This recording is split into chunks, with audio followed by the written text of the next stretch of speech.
Alhamdulillahi Rabbil Alamin. Wassalatu wassalamu ala ashrafil anbiya wal mursalin wa ala alihi wa sahbihi ajma'in.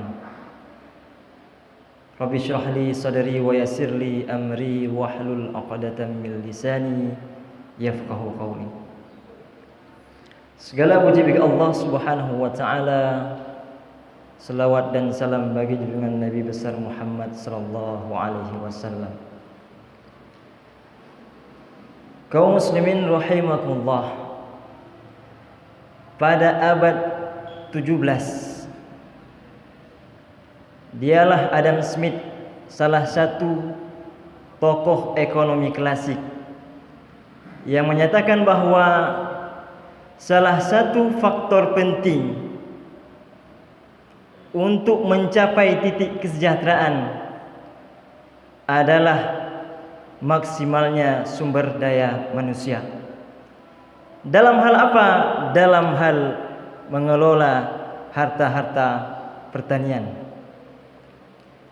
Pada abad 18 muncul pula tokoh lain yang disebut dengan Malthus. Malthus diklaim adalah salah seorang yang ikut paham Adam Smith, tapi dalam beberapa hal berbeda pendapat dengannya. Menurut Malthus,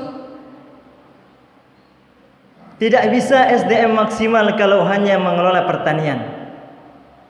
Pertanian tidak akan mampu mengejar ledakan penduduk yang sangat luar biasa.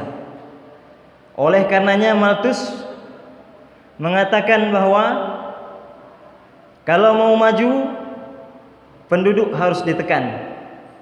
Orang lahir tak boleh banyak, terlalu banyak. Kalau mau maju, anak-anak muda yang hendak menikah diperlambat usianya. Jangan masih muda sudah menikah.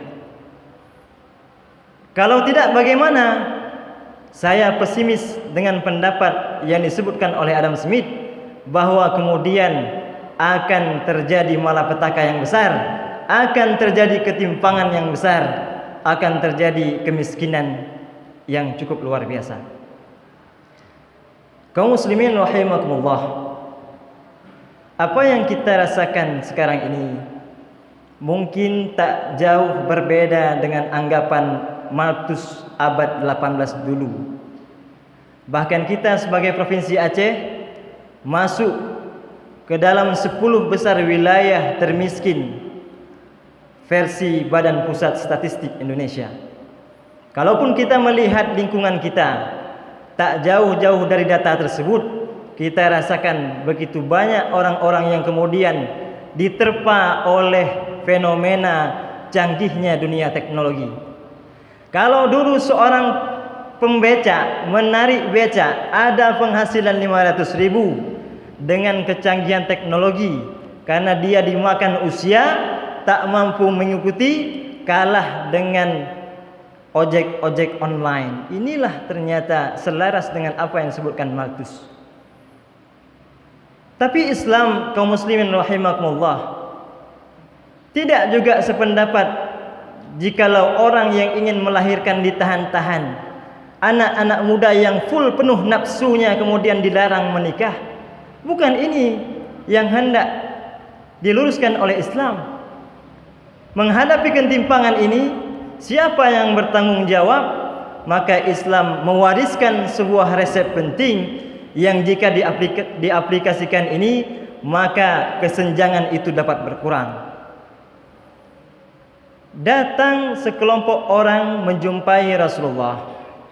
Wahai Rasulullah, tolong kau mohonkan kepada Allah Subhanahu wa taala untuk menerima taubat kami. Ini kami punya harta.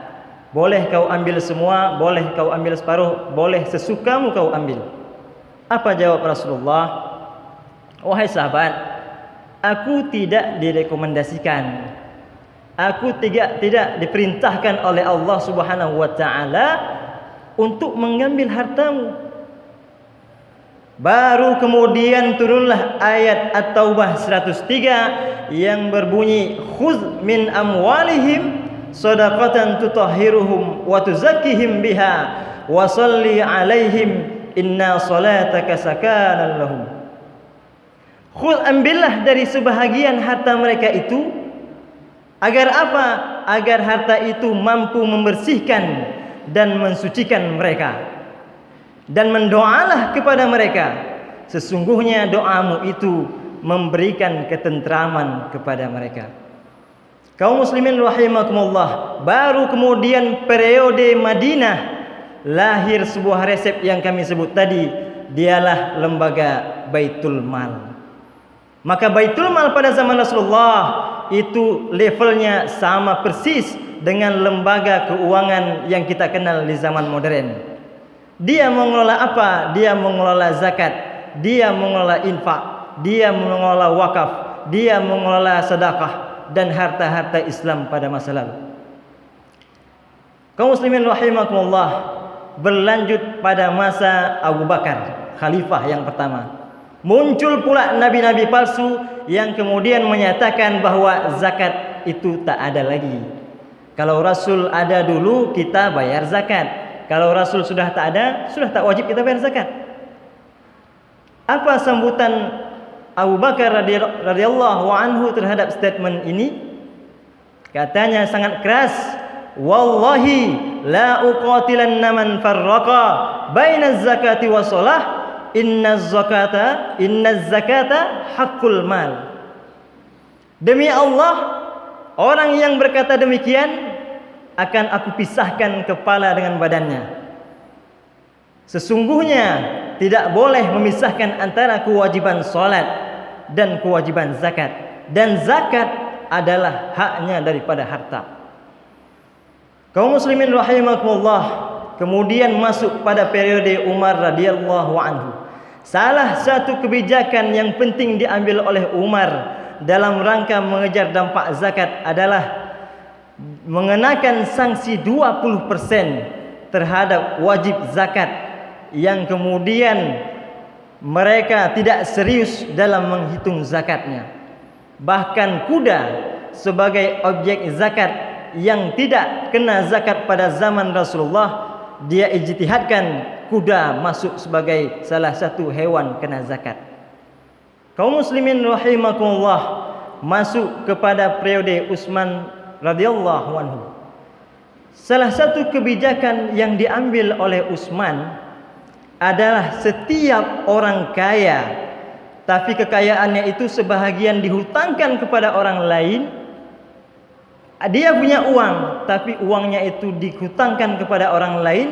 Maka jika hutang ini berpotensi bayar, maka harta yang dihutangkan itu pun masuk ke dalam harta kena zakat. Kaum muslimin rahimakumullah, masuk kepada periode zaman Ali radhiyallahu anhu.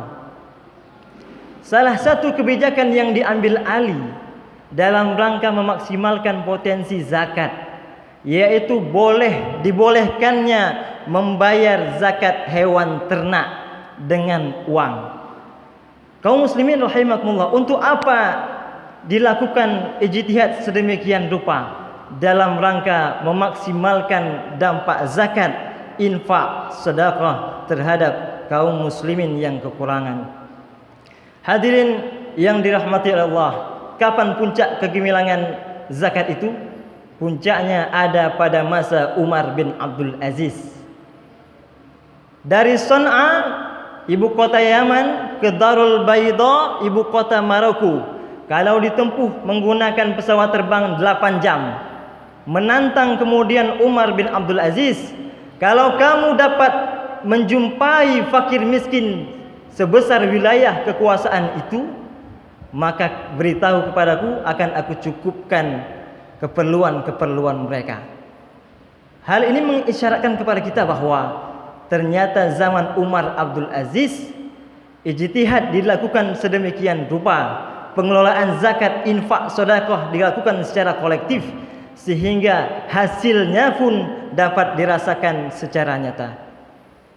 Kaum muslimin rahimakumullah, ternyata inspirasi Baitul Mal ini kemudian telah masuk ke provinsi kita. Kalau di luar namanya Bazda, Badan Amil Zakat Daerah, maka di provinsi Aceh namanya tetap Baitul Mal. Oleh karenanya, kalau sudah ada Baitul Mal dan kita sudah memang selama ini menyalurkan zakat, infak, sedekah kepada yang berhak secara mandiri, ini dilanjutkan. Tapi juga patut kita dukung untuk menyalurkan zakat secara kolektif, menyalurkan infak secara kolektif, menyalurkan sedekah secara kolektif. Kalaulah seumur hidup kita, anak kita kecil-kecil, kita tarik dia, kita ajak ke masjid, supaya apa? Membudayakan ibadah solat. Anak kita kecil-kecil, kita ajari dia puasa setengah hari kemudian buka. Anak-anak SD, anak-anak SMP, SMA dibawa ke miniatur-miniatur Ka'bah. Supaya apa? Supaya mereka belajar bagaimana cara bahwa ada ibadah haji yang harus dilakukan. Tapi zakat, bapak-bapak yang dirahmati oleh Allah, belum ada orang tua yang menghantarkan anaknya ke Baitul Mal dan membisikkan kepada anaknya, anakku, nanti kalau kau sudah jadi orang kaya, dan insya Allah kau pasti jadi orang kaya, maka tetaplah lakukan seperti ini. Pergi dirimu ke Baitul Mal, setorkan zakat, infak, sedekahmu ke sana. Kaum muslimin rahimakumullah, ternyata edukasi mentalitas bisnis untuk menjadi orang kaya pun harus kita mulai dari sekarang, kita perkenalkan kepada anak kita. Kaum muslimin rahimakumullah, Abu Talhah adalah salah satu dari sahabat Nabi yang kaya akan punya kebun-kebun. Salah satu kebun yang ia miliki dijaga oleh seorang budak hitam. Dia perhatikan gerak-gerik budak hitam itu. Pada satu waktu budak hitam ini menerima gajinya.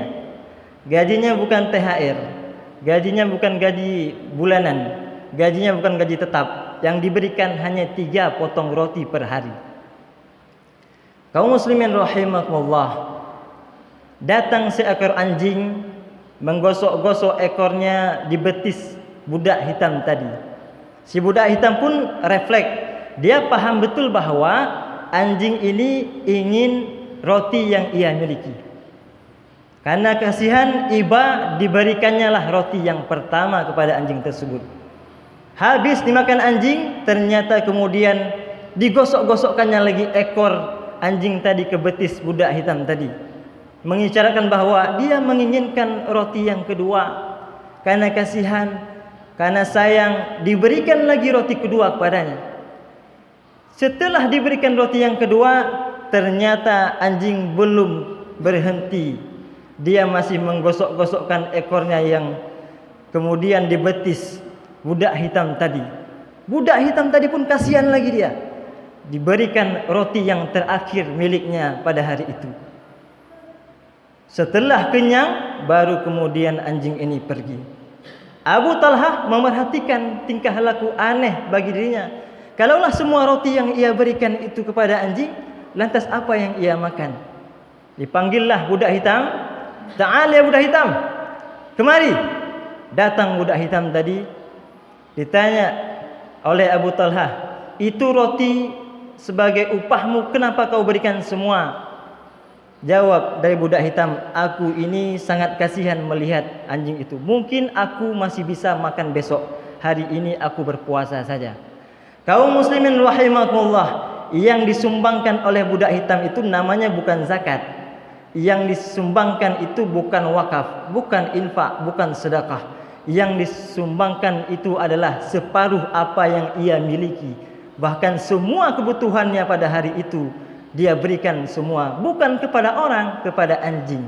Kaum muslimin rahimakumullah, apa yang diberikan hadiah diterima oleh budak hitam tadi, ternyata Abu Talhah memberikan kebunnya yang ia selama ini jaga itu kepada budak itu tadi. Sungguh budak ini tersungkur, bersyukur atas apa yang diberikan tersebut. Kaum muslimin rahimakumullah, jelaslah bagi kita bahwa kita harus melakukan zakat, infak, sedekah. Kalaulah yang kita terima dari Allah Subhanahu wa taala bukan dari bentuk kuantitas, tapi bisa jadi Allah Subhanahu wa taala membalas kita dalam sisi-sisi yang lain. Tes anak kita PNS, tes anak kita Polri, tes anak kita polisi, apapun yang ia lakukan karena pekerjaan ayahnya berkah, kemudian anak ini pun mudah melalui rintangan-rintangan kehidupan yang ada. Boleh jadi selama ini bukan kuantitas yang Allah beri, bukan tekenan upah yang Allah tambahkan kepada kita. Boleh jadi selama ini dibanding orang yang kaya, tentu jumlah sakit kita lebih sedikit daripada orang yang kaya tersebut. Kaum muslimin rahimakumullah, marilah kita kejar hal-hal yang seperti ini. Yamhaqullahu riba wa yurbis sadaqah. Allah musnahkan riba, Allah suburkan sedekah.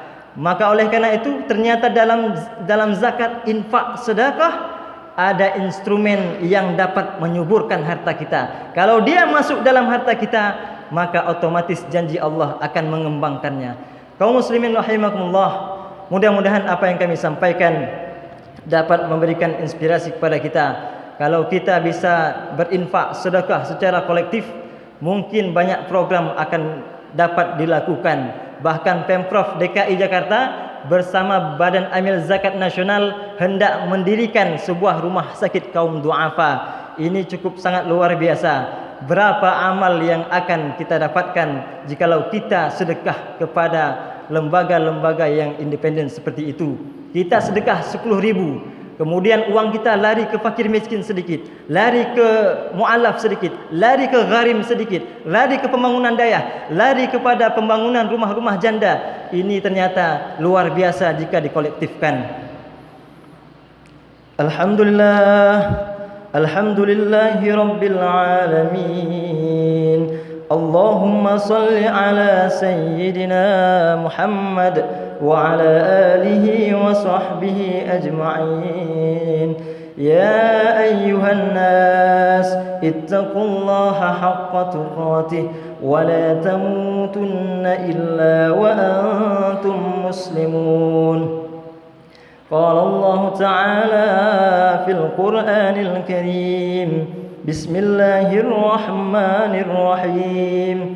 قل هو الله أحد الله الصمد لم يلد ولم يولد ولم يكن له كفوا أحد. بارك الله لي ولكم في القرآن العظيم ونفعني وإياكم بما فيه من الآيات والذكر الحكيم، وتقبل مني ومنكم تلاوته إنه هو الغفور الرحيم.